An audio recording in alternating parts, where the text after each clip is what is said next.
By election అయిన తర్వాత ఇక నేను మ్యారేజ్ చేసుకోవాలని చెప్పేసి ఆయన దగ్గరికి పోయాను.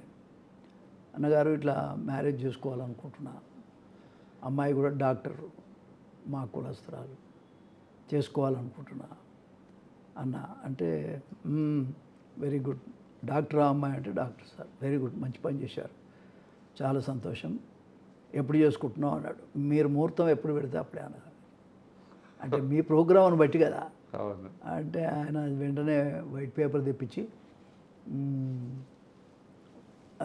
అదేంది క్యాలెండర్ తెప్పించి దాంట్లో చూసి నా ముహూర్తం పెట్టాడు. April 27 అని నాకు ముహూర్తం పెట్టాడు. ఆ ముహూర్త ప్రకారంగా అక్కడ హాల్ బుక్ చేశాడు. ఎక్కడ మన వెంకట్రామరెడ్డి హాల్ లేదా ఆడ ట్యాంక్ బండ్ కింద ఒక మ్యారేజ్ హాల్, అప్పట్లో పెద్ద విఐపీలకు అదే అది. ఆ హాల్ బుక్ చేశాడు.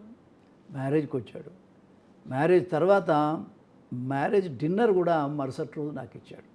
నేను చిన్న మనిషిని, నేను ఒక మాట, ఒక ముఖ్యమంత్రి స్థాయిలో డిన్నర్ ఇచ్చాడంటే నా మీద ఎంత గౌరవం ఉందో ఒకసారి ఆలోచించాలి.